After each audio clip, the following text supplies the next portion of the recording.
ما جاء في القراءة على الجنازة بفاتحة الكتاب. وقال كنوية مولانا بيرة مختصرة جنازة کے روپے تکبیر نقص فاتحہ نقصد بخاری شریف کے بے تقمرہ لا تکڑے امانت دوے جو مدامی جب اختلاف فجواز و عدم جواز کے لئے استحباب کے لئے حوالہ بدل کر فحافظ جناجات و فتح الباری جاکر مطلق ممدد تیجی کرے جواز فحافظ میں صحابہ کے اختلاف جاب فاتحة الكتاب المختلف لكي ابن عباس أو جاب المختلف لكي ابن عمر أو يا الصحابة كافي أحمد استحباب قائل لي أو مالك أو أحمد مالك أو إمام أبو حنيفة لعدم أميدة سنة قائل تكرير روايات إنما هو السنة لقصة أو ما هو ابن الهمام نكري تزوج فاتحة لي فنيت دليل كده قراءة أمان البشار كده أو السنة فنيت دليل مقتل كده تقولون سبحانك اللهم وبحمدك وذا بدأ كده قال قراءة تجمع منزل هواي أو لا صلاة إلا بفاتحة الكتاب سبب جواب لا صلاة إلا بتشهد أيضا تيجي تشهد فيه أو لا صلاة إلا بركوع وسجود درجة تيجي خدام توضع لو إذا أتينا مرتبة الصلاة إذا بركوع وسجود دينا ما مراد دور بسيط مولانا وبه قال حدثنا أحمد بن مني قال حدثنا زيد بن حباب قال حدثنا ابن عمر رواية لا يقرأ في صلاة الجنازة يدري كذا قال حدثنا إبراهيم زيد بن حباب سخري أو إبراهيم بن عثمان أبو شيبة كنية واسطي أو متروك دي متروك معناه خذ في جندل وكذا المتهم بالكذب يسيب لخطرات سرير إبراهيم ابن عثمان أبو شيبة عن الحكم ابن قتيبة مقسم ابن عباس مولاد النبي الإسلام قرأ على الجنازة ببعد الكتاب هذا ذلك ده بعد التكبيرة الأولى لحاكم كده حاكم كده بعد التكبيرة الأولى حاكم مستدرك كده لكن أغيك إبراهيم ابن محمد ده أنت إبراهيم ابن عثمان ده أغيك إبراهيم ابن محمد ابن أبي يحيى إبراهيم ابن محمد ابن أبي يحيى أم ضعيف راوي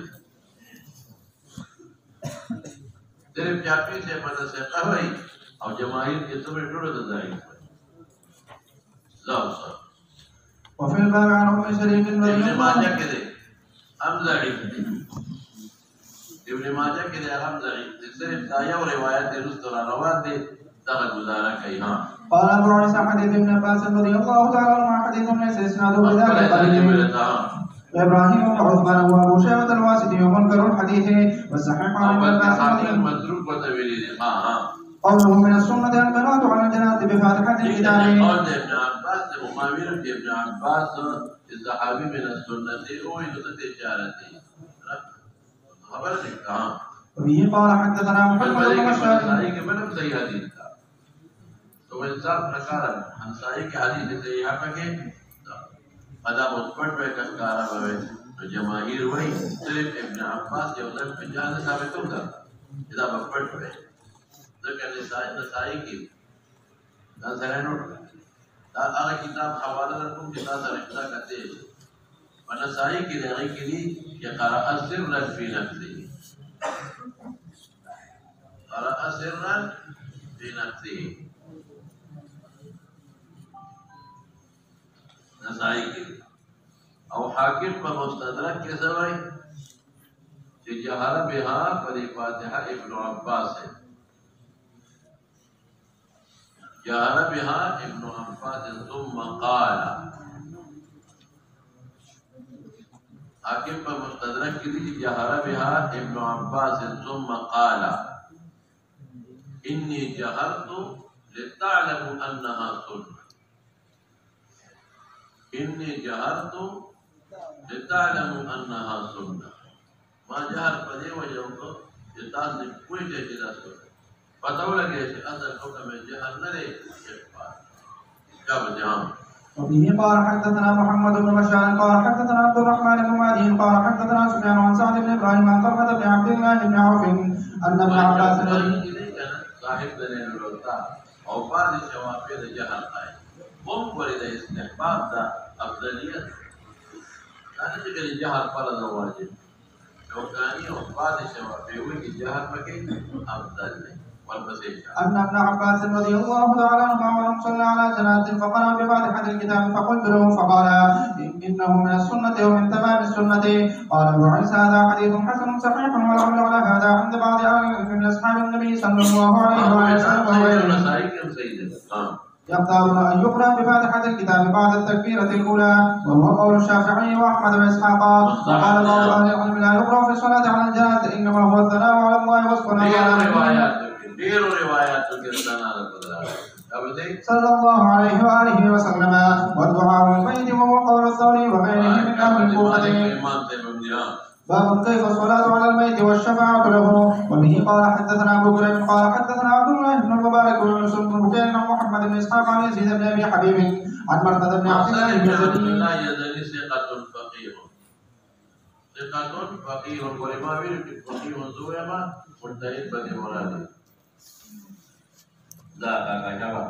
قال كان مالك بن حبيرة رضي الله تعالى عنه أنه إذا صلى على جنازة فتقال الناس عليها فجزهم 3 أجزاء ثم قال رسول الله صلى الله عليه وسلم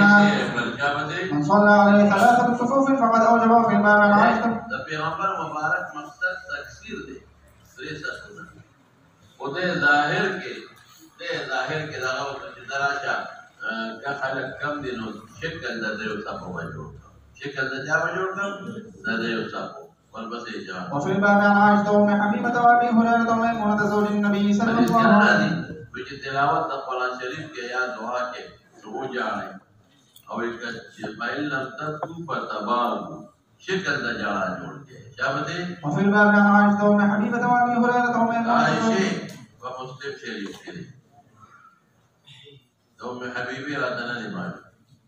دا ابو هريره ابن ماجه کې دي او د میمونی په نسائی کې دي. ها قال ابو عيسى حديث مالك بن حبيرة رضي الله عنه حديث حسن هكذا رواه غير واحد عن محمد بن اسحاق.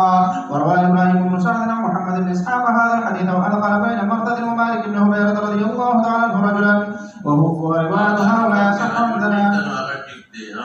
وبه قال حدثنا ابن ابي عمر قال حدثنا ابو الوهاب الثقفي عن ايوب قال وحدثنا احمد بن ايوب بن حجر قال حدثنا اسماعيل بن ابراهيم عن ايوب عن ابي قلابه عن عبد الله بن يزيد رضي الله عنه عن عائشه رضي الله عنها عن النبي صلى الله عليه وسلم قال رضي عود عائشه الصديقه رضي معنا دا نه چې رضای بچی رضای رو یو عبد الله بن يزيد سے قراوی دي بصری دي اوه ته چې عائشه د چا پیس کړي کنه ورده ته ډیره موده پس پیس کړي ډیره موده پس پیس کړي لا کنه. لا يموت أحد من المسلمين فيصلي عليه أمة من المسلمين يبلغ أن يكون 100 فيشفع له إلا شفع فيه. وقال علي في حديث 100 فما فوق. قال أبو عيسى عن النوري خبر معلومة شوي يو ترغيب والقيد استحباب للتكسير. ترغيب والقيد استحباب للتكسير. جب جنازه لين خلق لا للمسلم على المسلم 6 يو بكدار أو غدا قيراتين وصواب من ترغیب د استحباب د تکثیر. نیم ته معلومه شو چې جنازه شفاعت د میت لپاره پېښپاونه معلومه جنازه لکه ده پنځه د شفاعت خدای څخه دوه د شفاعت باندې اولیان سات نه دي اسقاط کمی کندل دي خانان ټولو وختو لري په موته رومان دی انا خو جنازه نه کوي هغه په مقعد ټول د ورډه کې او استنجا بالماء نه کوي و دې ترمان نیولې جنازه نه کوي او دا غریبانان چې څومره دي في بنيت دا عدل بدل إذا ما مور لغاغلي وزم دينو لغاغلي النال نجا جنازة وقراتهم لا هاي آخر لعب دوس غرب مول دينا كولولما موليانو جنازي لألا علماء جنازي ألا دفع ولي تكتون عالمان موليان طالبان أو إلاشي الله كرزان دفع نبقى سخاتوني أو نبقى لانو لتسي بدلي موليان وجه جنازو لنسي بدلتوني علماء جنازي لألا قال أبو عيسى حديث عائشة رضي الله عنها والسلام الطالقة شفاعتك خذي قبلي والبسيطة حسن صحيح وقد أوقفه بعضهم ولم يرفعه باب ما جاء في كراهية الصلاة على الجنازة عند أوقات مكروهة وكدريوك طلوع غروب استواء جهار من مكروه أحاديث بك محرم وتواتر ترسيدي لقيادة كلها وعلتنا دي وسلسلة علت كراشي بنايك باستثناني أو ألبت ما ذكر نفس أو سار نفس كل هذه أو علماء وجه قصدان بدي أوقات وكذلك أمنا مقابل تأخير ومتنك وغير اختياري بدي أوقات وكفي خشبة نبي رستقوام ثلاث لا تؤخروها يوم كذلك الجنازة إذا حضرت والعلماء يقول وإن حضرت في الأوقات المكروهة. وبه قال حدثنا هناد قال حدثنا وكيع عن موسى بن علي بن رباح عن ابي عن عقبه بن عامر الجهني رضي الله تعالى عنه قال 3 ساعات كان رسول الله صلى الله عليه وآله وسلم ينهانا ان نصلي فيهن او نقبر فيهن موتانا او نقبر صلاه حين تطلع الشمس بازغة حتى ترتفع وحين يقوم قائم الظهيرة حتى تميل وحين تضيق للغروب حتى تغرب. قال أبو عيسى هذا حديث حسن صحيح والعمل ولا هذا عند بعض أهل العلم من أصحاب النبي صلى الله عليه وسلم وغيرهم يكرهون الصلاة على الجنازة في هذه الساعة. وقال ابن المبارك معنى هذا الحديث أو أن نقر فيهن موتانا يعني الصلاة على الجنازة وكره الصلاة على الجنازة عند طلوع الشمس وعند غروبها وإذا انتسب النار متواتر روايات بك محرم نزول حتى تزول الشمس وقوله أصل سيد على علة تغرب بين قرني الشيطان بيدي كان تفسير ترشيب الشامسي وهو قول أحمد وإسحاق. وقال الشافعي لا بأس أن يصلي على الجنازة في الساعة التي يكره فيهن الصلاة. لكن مداري بدك التصيد المنذ قد نهانا أن نصلي على موتانا يقول بقول أمور جنازته عند 3 أوقات شامسي. باب في الصلاة على الأطفال. وبه قال حدثنا بشر بن آدم ابن بنت أزهر السلمان قال حدثنا بشر بن آدم صدوق وحافظ فيه لين شابتي. قال حدثنا إسماعيل بن سعيد بن عبيد الله قال حدثنا ابن سعيد ثقة عن زياد بن جبير بن حيان بن عبيد الله عن المغيرة بن شعبة رضي الله عنه أن النبي صلى الله عليه وسلم قال الراكب خلف الجنازة والماشي حيث شاء منها. الراكب يمشي خلف الجنازة يسجد والماشي حيث يشاء. ذلك مشروعية معلومة استحبابنا أو الطفل يصلى عليه ولا كم يوم الطفل زمونا ولا شعبي الطفل أغني جمدي بهذا شيء استغلال كلمة أوازي كلمة نبيا وبعد جنازة بألك هذا مو الشعبي مستقبل اختلاف مجالات والذين بلا مدير مسألة ما نشوف يوم خدا के राकिब ने कोशिश की शुरू दिन रुकू जनाजा इस पर मैं सिर्फ साबित शुरू अरे क्या रहे आज कम लेकिन आदि आगा महमूल लिपा अश्तहबा के प्यादा नाशा और माशी मशरूरियत ने मालूमी और तिपल उत्पलाशी बल हदीस के استهلال الشيء بشبه. قال أبو عيسى هذا حديث حسن صحيح وروى إسرائيل وغير واحد عن سعيد بن عبيد الله والعمل عليه عند بعض أهل العلم من أصحاب النبي صلى الله عليه وآله وسلم وغيرهم قالوا يصلى على الطفل وإن لم يستهل بعد أن يعلم وبعد أن يعلم أنه خلق لقد أحمد الإسحاق أو يتصلون بيحتي كل شيء كنا لو كاستهلال النبي شو جنازة روايات فقط ذلك ذوق البصير. باب ما جاء في ترك الصلاة على الطفل حتى يستهل. وبه قال حدثنا أبو عمار الحسين بن حدث قال حدثنا محمد بن يزيد عن إسماعيل بن مسلم عن الزبير عن جابر رضي الله تعالى عنه. محمد بن يزيد ثقة وإسماعيل بن مسلم مخ الشيء ضعيف. إسماعيل بن مسلم ضعيف راوي ودو متابعين دي. یو حاکم په مستدرک کې د مطابق سفیان ثوری راوړي ورته د مضبوط مطابق دی او جابر ته منقول کړی دی لیکن جابر نه کړی جابر ته منقول کړی سفیان ثوری په مستدرک د حاکم کې دی او دویم یې راوړي په مستدرک د مغیره ابن مسلم دوارا سيبات مغيرة ابن مسلم دوا سيقام راويان دي اي متابعين دي لجابرنا قال الطفل لا يصلى عليه ولا يرث بوارث ابن شجورة دي ولا يورث أدنى ميراث ابن شجورة دي حتى يستهل وده حديث ضعيف لكن دوا متابعين ابن هبر ما تدجر هذا مختلف ميراث ورث معنا جدل باقي شغوي او پیدا شي جمدي ول میراث کوي او چې څنګه نو والا د دې کې د بدل واقع یا د دې په اړه د میراث ورڅ چې وصیت کړو چې د تاسو پیدا شول زما په مال کې شل درځي یا یو لک احتمال ولا ورپسې کومول شو او نو بیا دې ما ورولې چې څنګه نو والا دوی څه مشته. قال أبو عيسى هذا حديث قد اضطرب الناس فيه فروى بعضهم عن ابي الزبير عن جابر رضي الله تعالى عنه عن النبي صلى الله عليه وآله وسلم مرفوعا وروى أشعث بن سوار وغير واحد عن ابي الزبير عن جابر رضي الله تعالى عنه موقوفا وكأن هذا صح من الحديث المرفوع وقد ذهب بعض أهل العلم هذا لا يصلى على الطفل حتى يستهل وقال الثوري والشافعي. مالك دري واحد سيد أحمد أقوال مالك مصدر امام سيد باب ما جاء في الصلاة على الميت في المسجد. عذر دا وجنه مستقن جنازه په جمعات کې جائز عذر پیژنه باران کې یا امام معتکف د بل څوستانه جنازه جمعات ته داخله او بغیر د عذر نه په جمعات کې زمون په فقہ کې دوه قول دي کراهیت وراغلي دي او بعض فقها مکروه تحریمی وي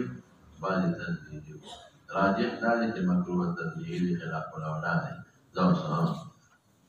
وبه قال حدثنا علي بن حجر قال حدثنا عبد العزيز بن محمد عن ابن واحد بن حمزه عن عباد بن عبد الله بن الزبير عن عائشه رضي الله تعالى عنها وعنهم قالت صلى رسول الله صلى الله عليه وآله وسلم على سهيل بن البيضاء في المسجد. لا يمر ده ابن وهب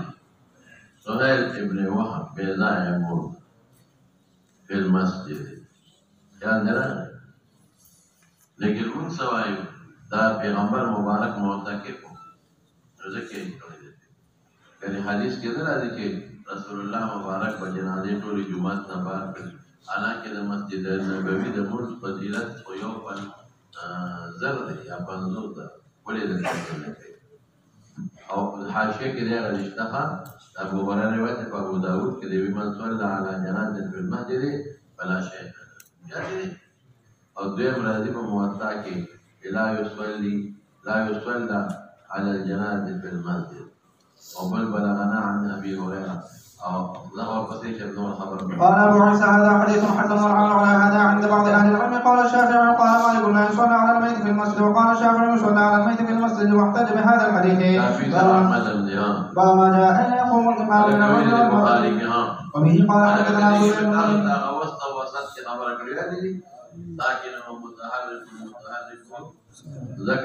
وبه قال حدثنا عبد الله بن مسعود عن سعيد بن عامر عن همام عن ابي غالب قال صليت مع انس بن مالك رضي الله تعالى عنه على جنازه رجل فقام حيال راسه ثم جاء فقالوا يا ابا حمزه صل عليها فقام حيال وسط السرير فقال له هكذا رايت رسول الله صلى الله عليه وسلم قام على الجنازه مقامك منها ومن الرجل مقامك منه. قال نعم. فلما فرغ قال احفظه في الباب عن سمره رضي الله تعالى عنه. قال ابو عيسى حديث انس رضي الله عنه حديث حسن مقام قدر الجنازه عن همام مثل هذا. قال عن غالب عن انس رضي الله تعالى عنه والصحيح عن ابي غالب وقد روى هذا الحديث عبد الوارث بن سعيد وغير واحد عن ابي غالب مثل روايه حمام واختلفوا في اسم ابي غالب هذا فقال بعضهم اسمه نافع ويقال نافع وقد ذهب بعض اهل العلم الى هذا وهو قول احمد واسحاق شافعي دائما هدايه के इमाम से बंदा मदद दूसरा पर जवाब बोला हिदायत बोला इमाम से बंदा मदद इस खबर पर के लिखता है और तहावीन दा बोला करे और नूर ज़नूर जमाहिर फुक़हा हिदा उस्ताद लिखी खास औरेगा तमालिक से पलिद द्वार पलिद हिदा और रास और ज़नूर आम फुक़हा हिदा और कलम लिखी हिदा उस्ताद और वसे وبه قال حدثنا علي بن حجر قال حدثنا ابن المبارك والفضل بن موسى عن الحسين المعلم عن عبد الله بن بريدة عن سمرة بن جندب رضي الله تعالى عنهم أن النبي صلى الله عليه وآله وسلم صلى على امرأة فقام وسطها قال أبو عيسى وسط متحرك ساكن के पास आकार दे और कवस पे रुपसीने में ताकि वस्त सरवना कोमियत के बाहर ले ताकि यहाँ قال أبو عيسى هذا حديث حسن صحيح وقد روى شعبة عن الحسين المعلم باب جاء في ترك الصلاة على الشهيد وبه قال حدثنا قتيبة بن سعيد قال حدثنا زهير بن هشام بن عبد الرحمن بن كعب بن مالك أن جابر بن عبد الله رضي الله تعالى عنهما أخبره الصلاة على الشهيد قائل और जब इमाम अबू हनीफा रहमतुल्लाह अलैह औज़ारी सौरी इमाम अबू हनीफा औज़ारी सौरी अमीर ना जनाजा पर शहीद पके أن النبي صلى الله عليه وآله وسلم كان يجمع بين الرجلين من قتلى أحد في الثوب الواحد ثم يقول أيهما أكثر حفظا للقرآن فإذا أشير له إلى أحدهما قدمه في النحر وقال أنا شديد على هؤلاء يوم القيامة وأمر بدفن في دمائهم ولم يصلي عليهم ولم يغسلوا وفي الباب عن أنس بن مالك رضي الله تعالى عنه أحمد أبو داود قال أبو عيسى حديث جابر البخاري رواية ما دليل كبير سمعوا إن النبي صلى الله عليه وسلم خرج يوما فصلى على قتلى أحد صلاته على الميت ده رست کړي دا وفاتنا لګمخ کې نو چې رست به کوي په قبرونو دا وفات نو پس هغه چې کوم د جنازې وخت ته به ولینه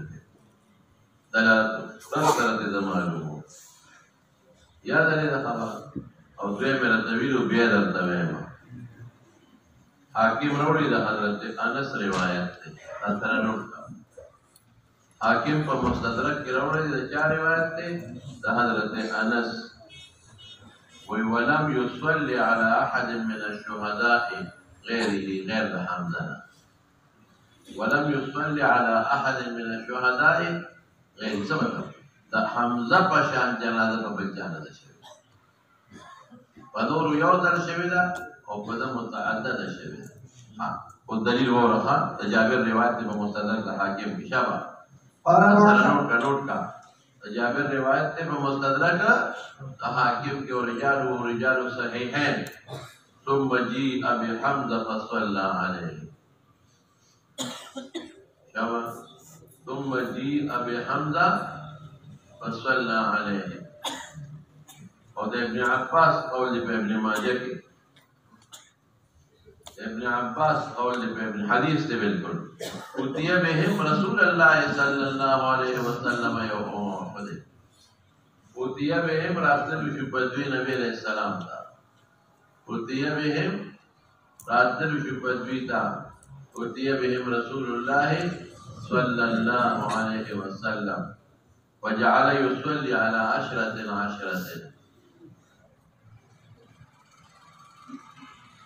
وجعل يصلي على عشرة فلسلة بيقولا وحمزة كما هو حمزة سنغ ورسيو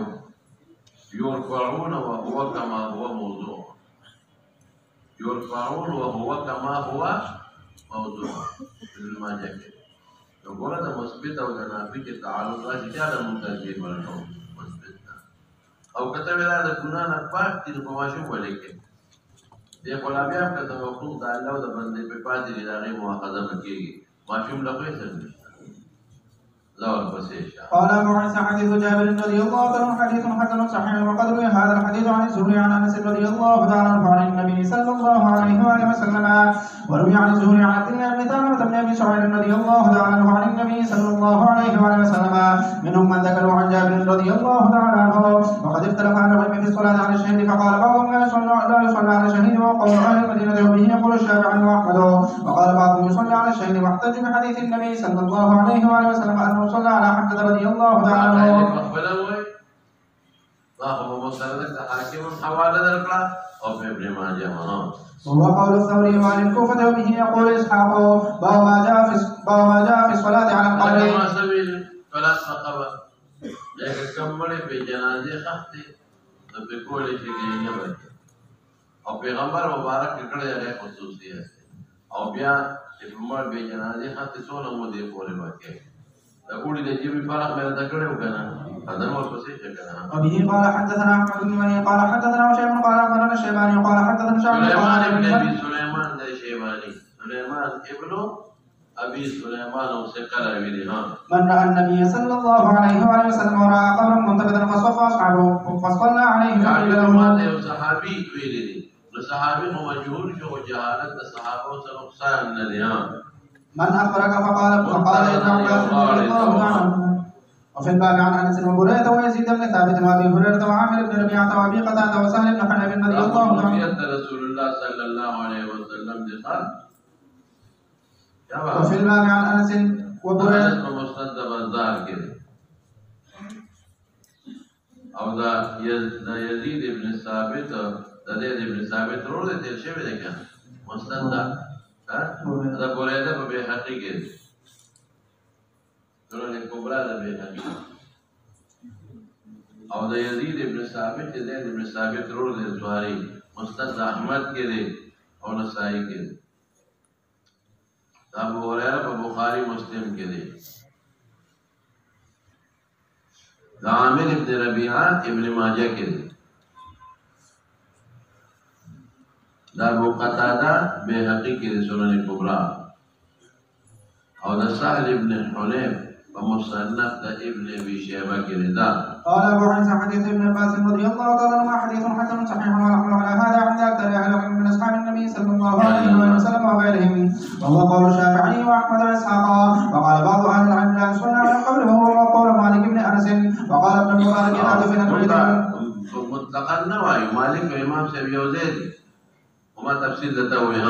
إذا دفن الميت ولم يصلى عليه صلى على القبر ولا ابن المبارك صلى على القبر وقال أحمد وإسحاق يصلى على القبر لا شيء وقال أكثر ما سمعنا عن ابن المسيب أن النبي صلى الله عليه وآله وسلم صلى على قبر أم سعد بن عمر خصوصية بعد شهر. وبه قال حدثنا محمد بن بشار قال حدثنا يحيى بن سعيد عن سعيد بن ابي عروبه عن قتاده عن سعيد بن المسيب ان ام سعد رضي الله تعالى عنهما وعنهم ماتت والنبي صلى الله عليه وسلم غائب فلما قدم صلى عليها وقد ذلك شهر وما جاء في صلاه النبي صلى الله عليه وسلم على النجاشي. مشهور تابعي عمرو بن العاص رضي الله عنه فلاس مسلمان شوی اصحابه نو سواد اصحابه حبشي او مسلمانانو چې د مکې نه هجرت حبشي ته کړو ډېر امتحان. عمرو بن العاص رضی الله عنه فلاس مسلمان تابعي دی نجاشي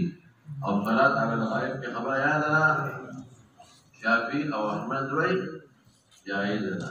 زمونږ او د مالک سے پنځ مشروع نه ده دور بسې شاه. وبه قال حدثنا ابو سلمة بن خلف وحبيب بن مسعود قال حدثنا بشر بن المفضل قال حدثنا يونس بن عبيد عن محمد بن سيرين عن ابي المهلب عن عمران بن حسين رضي الله عنه او روان بن عبد الرحمن بن عمر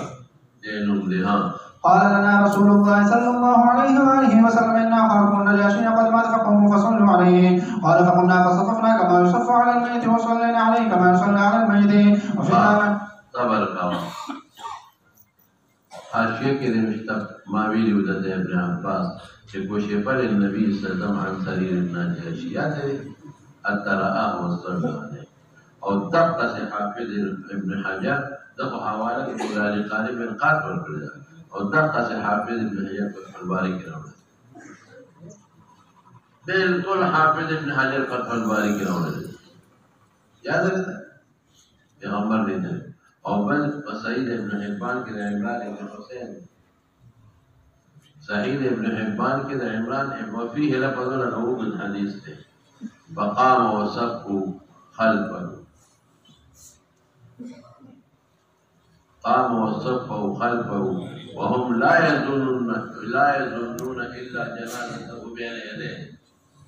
وهم لا يظنون إلا جنازته بين يديه بين أيديهم نوي بين يديه وهم لا يظنون إلا جنازته بين يديه حوانا بين الفرق دور بسيشا وفي الباب عن أبي هريرة وجابر بن عبد الله وأبي سعيد وحذيفة بن أسيد رسول الله مبارك سے کم پہ جنازے دفن دی باغی ولے نہ کوئی بھائی مکہ کے ډېر مسلمانان دفن شوي دي چې کوم ضعفا دي مسلمانان او هجرت یې نشي کولی باغی ولې نه کوي لس کسان د حضرت خبیب او یا کسان د بیر معاونه باغی ولې نه دور پسیشا وفي الباب عن أبي هريرة وجابر بن عبد الله وأبي سعيد ابو وحذيفة هريرة پټولو کې جابر بخاری مسلم کې دي ابو سعید طبرانی معجم کبیر کې دي دا حذیفہ مسند احمد ابن ماجه کې دي دا جرير په مسند احمد کې دي شابه قال أبو عيسى هذا حديث حسن صحيح غريب من هذا الوجه وقد رواه أبو قلابة عن عمي أبي هريرة ابو المهلب في متفرد ها عن عمران بن حسين رضي الله تعالى عنهما وأبو المهلب اسمه عبد الرحمن بن عمرو ويقال له معاوية بن عمرو عمران بن حسين من الدوري كان سيد ابن حبان کی ها باب ما جاء في فضل الصلاة على الجنازة وبه قال حدثنا ابو بكر قال حدثنا عبد بن سليمان عن محمد بن عمرو قال حدثنا ابو سلمة عن ابي هريرة رضي الله تعالى عنه قال رسول الله صلى الله عليه واله وسلم من صلى على جنازة فله قيراط دا قیرات اصل کې قرات څه دي دا نیم د دانق نصف دانقین د دانق نیم دی او دانق د درهم شپږم چې دانق د درهم شپږم او قیرات نیم دی د درهم دولسم شپږم د درهم دولسم ومن تبعها الک تبعها بیا د منځلي په کولونه مسله حتى يقضى يا يقضي دفنها القيرات ومشهور قيرات ترى مراد اصغر مثل ومد شابته احدهما واصغرهما مثل احد فذكرت ذلك لابن عمر رضي الله تعالى عنهما فارسلنا عائشه رضي الله تعالى عنها فسالها عن ذلك فقالت صدق ابو هريره فقال ابن عمر رضي الله تعالى عنهما لقد فرطنا في قراريط كثيره قال وفي الباب عن خبر معلومه شوي یو ترغیب جنازه او فضیلت ته معلومه بل دا تفنه پوری ساری دنم معلوم شي او بل اتباع رسل الدرم بهتر شو شابه قال وفي الباب عن البراء وعبد الله بن مغفل عبد الله بن مغفل نسائی کے عبد الله بن مسعود صحیح اربعوانہ کے ابو سعید مسند احمد کے ابی ابن کعب ابن ماجہ کے ابن عمر طبرانی معجم کبیر کے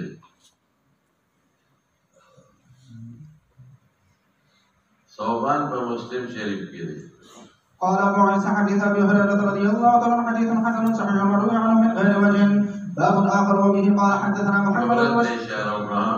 وبه قال حدثنا محمد بن بشار قال حدثنا روح بن عباده قال حدثنا عباد بن منصور قال سمعت ابا المهزم يقول سمعت ابا وقت ابو المهلب ابو المهزم دے گورے تیرنو دے اسم یزید ابن سفیان او متفرد دے بے او حافظ متروک نعم صحبت ابا هريره رضي الله تعالى عنه 10 سنين فسمعته يقول سمعت رسول الله صلى الله عليه واله وسلم يقول من تبع جنازه وحملها 3 مرات فقد تبع وحملها 3 مرات او زمون پولیس باندې سرور د مستحب حدیث ضعیف ده دا حدیث ضعیف دی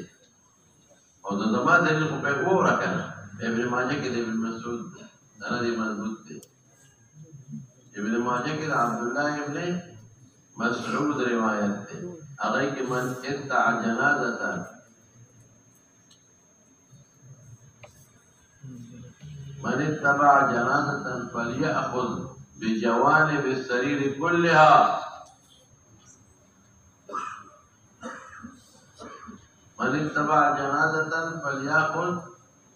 بجوانب السرير كلها فإنه من السنة ومصنف ابن أبي شيبة كده ومصنف عبد الرزاق كده او ابو داود طيالسي ابو داود كراوله قال أبو عيسى هذا حديث غريب ورواه بعض بهذا الإسناد ولم يرفعه ابن حزم اسمه يزيد بن سفيان وضعفه شعبته وهو ما جاء في القيام للجنازة ما ویلو قيام محكم بها منسوخ دي واحمد بن مستحب دي احمد بن مستحب دي والجماهير بن منسوخ دي وبه قال حدثنا قتيبة قال حدثنا ليس عن ابن شهاب بن سالم بن عبد الله عن عامر بن ربيعة رضي الله تعالى عنه عن النبي صلى الله عليه وآله وسلم قال وحدثنا قتيبة قال حدثنا ليس عن نافع عن ابن عمر عن عامر بن ربيعة رضي الله تعالى عنهم عن رسول الله صلى الله عليه وآله وسلم قال إذا رأيتم الجنازة فقوموا لها حتى تخلفكم أو توضع في الباب عن أبي سعيد وجابر وسعيد وفي الباب عن أبي سعيد وجابر وسعيد سعيد بخاري مسلم کے جابر و سعيد دوڑا بخاري مسلم کے سهل بن حنيف بخاري کے او ذا قيس او ذا ابو هريره دوڑا بخاري مسلم کے جواب قال أبو عيسى حديث عامر بن ربيعة رضي الله عنه حديث حسن صحيح وبه قال حدثنا نصر بن علي الجهضمي والحسن بن علي الحلواني قال حدثنا وهب بن جرير قال حدثنا هشام بن الدستوائي عن يحيى بن أبي كثير عن أبي سعيد عن أبي سعيد الخدري رضي الله تعالى عنه قال قال رسول الله صلى الله عليه وآله وسلم إذا رأيتم الجنازة فقوموا فمن تبعها فلا يقعدن حتى تودع. قال أبو عيسى حديث أبي سعيد رضي الله تعالى في هذا الباب حديث حسن صحيح وهو قول أحد إسحاق قال من تبع جنازة فلا يقعد حتى تودع عن أعناق الرجال. وقد روي عن بعض أهل العلم من أصحاب النبي صلى الله عليه وآله وسلم وغيرهم أنهم كانوا يتقدمون الجنازة ويقولون قبل أن تنتهي إليهم الجنازة وهو قول الشافعي باب في الرخصة في ترك القيام. وبه قال حدثنا قتيبة قال حدثنا يوسف بن سعد بن يحيى بن سعيد عن واقد وهو ابن عمرو بن سعد بن معاذ رضي الله تعالى عنه مشهور تابعي عن نافع بن جبير عن مسعود بن الحكم عن علي بن ابي طالب رضي الله تعالى عنه انه ذكر القيام في الجنائز حتى توضع فقال علي رضي الله تعالى عنه قام رسول الله صلى الله عليه واله وسلم ثم قال القيام ولك لك وجه المميل لي يوم الجنازه تعظيم ويم سي والسان में खुशहाल او کا بل بای کې فرشتي دی ته وځي فرشتي ورته او بل ځای کې راځي يهودي جنازه وی الیس الکمسا تعالی دخل په پیدا وی موږ دې ته نو لري فرشتو ته وځي یا زمو بسر تیر نه ورپسې اسباب کې تضاهم نکدا. وفي الباب عن الحسن بن علي وابن عباس رضي الله تعالى عنهم. هذه عباده روایت عباده چې د نبی عليه السلام نه نقل کړي وموبا جنازي توضيح فمر حبر من اليهود فقال او تسوي هكذا نفعل يهودي وعالم هكذا نفعل فبيغمبر مبارك اجلسوا وخالفوا وفي الباب عن الحسن بن علي وابن عباس الحسن بن علي نسائي كده وابن عباس النسائي كده قال أبو عيسى حديث علي رضي الله تعالى عنه حديث حسن صحيح وفيه رواية أربعة من التابعين بعضهم عن بعض من التابعين والحمل على هذا عند بعض أهل العلم قال الشافعي وهذا صح في هذا الباب وهذا الحديث ناسخ للحديث الأول إذا رأيتم الجنازة فقوموا. وقال أحمد إن شاء قال من شاء لم يقم واحتج بأن النبي صلى الله عليه وسلم قد روي أنه قام ثم قعد. وهكذا قال إسحاق بن إبراهيم. ومعنى قول علي رضي الله تعالى عنه قام النبي صلى الله عليه وسلم بالجنازة ثم قعد يقول كان النبي صلى